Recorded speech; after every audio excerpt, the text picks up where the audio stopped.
조선시대 유교 인사상 가족주의 지금 우리는 잘 모르겠다. 아마 개인 편리주의, 수많은 가족들의 가족 구성원들 간의 갈등이 너무 심하다. 어제는 제가 요새 이발관 학원 다니는데 점심을 먹기 위해서 청량리 제기동에는 시장 있잖아요. 거기 가서 이제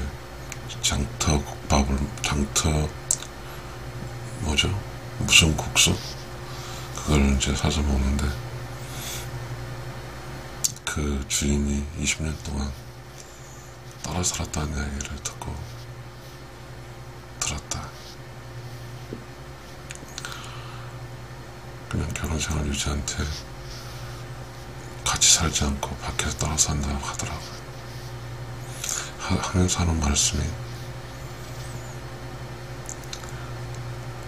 결혼해서 자식 키우고 하는데 돈 하나도 안 갖다 주고 잔소리만 해서 지금 떨어져 산다고 그러고, 아들 둘을 두고 있다고 그러더라고요.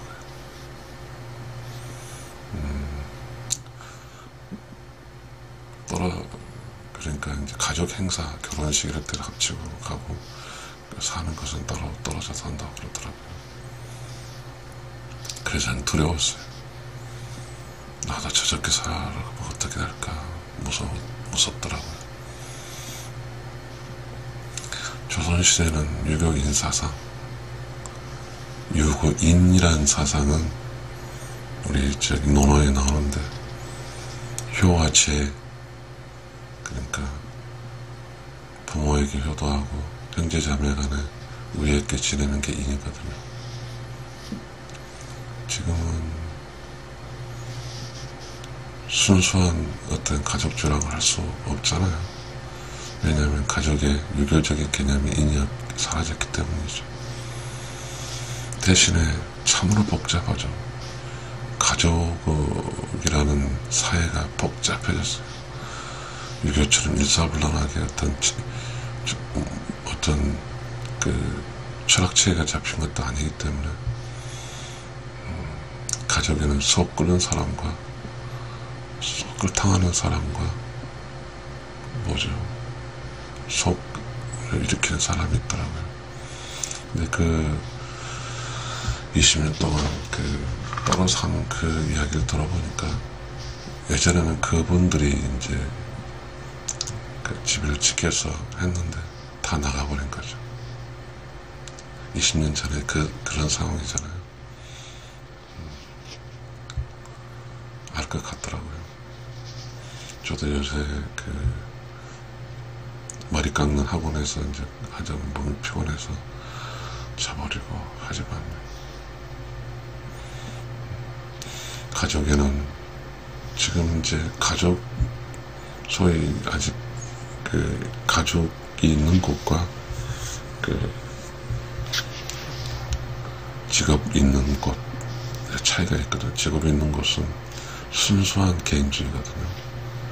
가족으로 넘어오면 순수한 개인주의 기반으로 한 조금은 가족주의인데, 그게 편리주의죠. 개인 편리주의.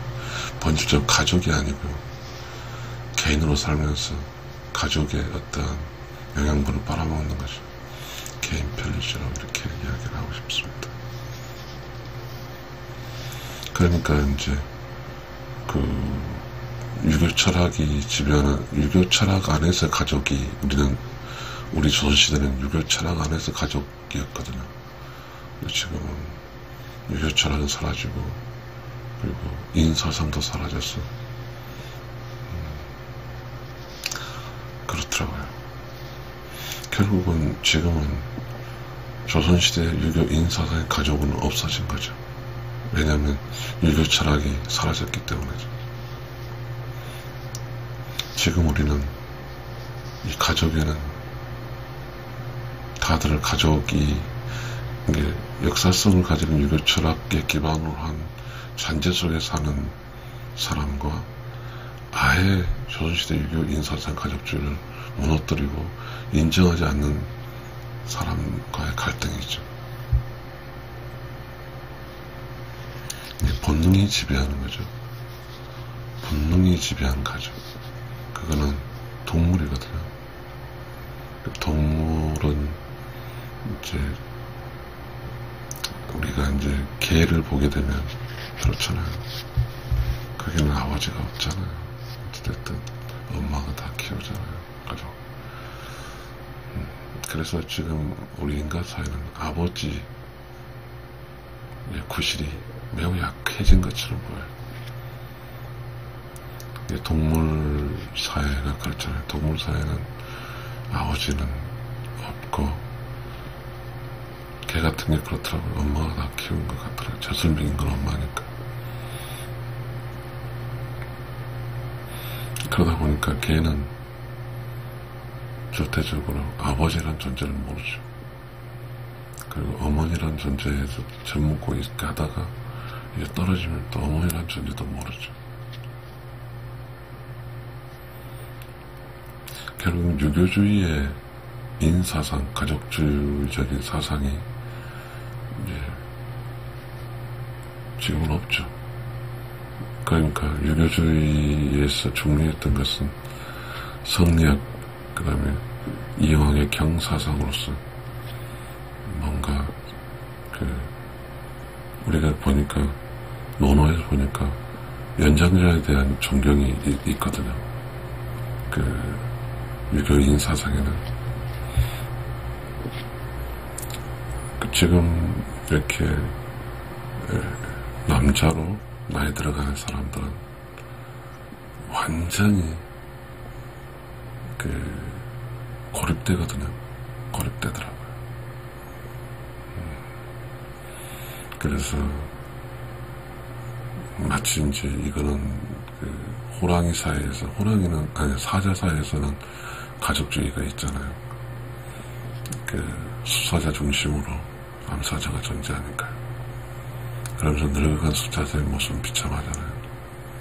그런 식으로 인간도 그렇게 된 것 같습니다.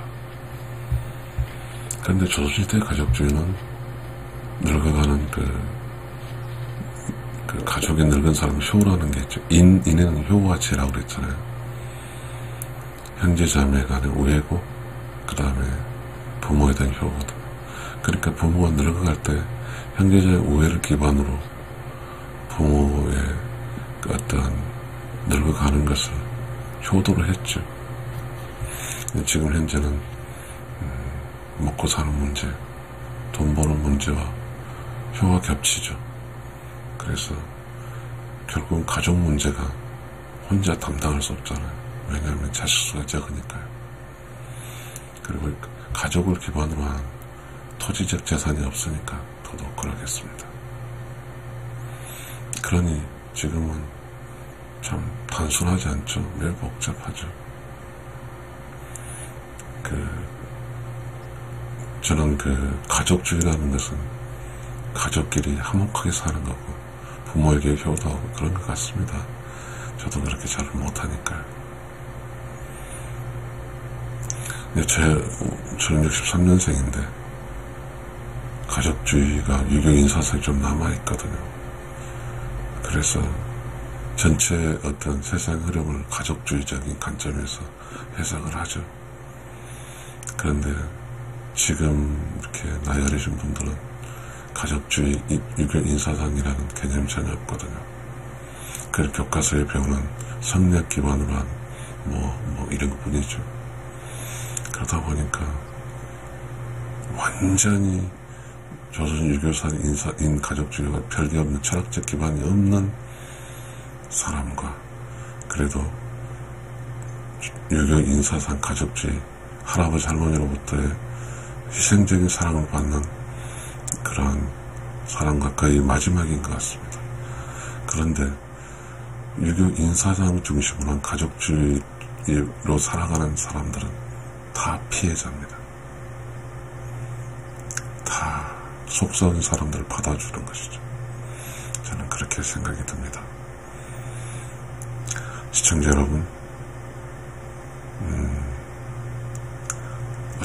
제가 이런 생각이 듭니다. 가족주의를 이렇게 끝까지 가족주의 한 사람을 속 끓다 가고 대세가 개인주의니까. 근데 개인주의도 아니에요.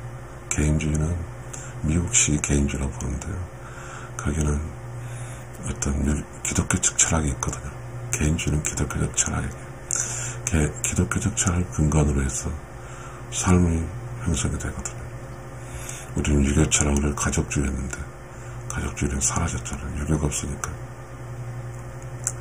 그러면서 우리는 모호한 어떤 그 철학이 지배하고 있는 것 같습니다. 혹시 그 모호한 철학이 편리주의 아닐까요? 네, 감사합니다.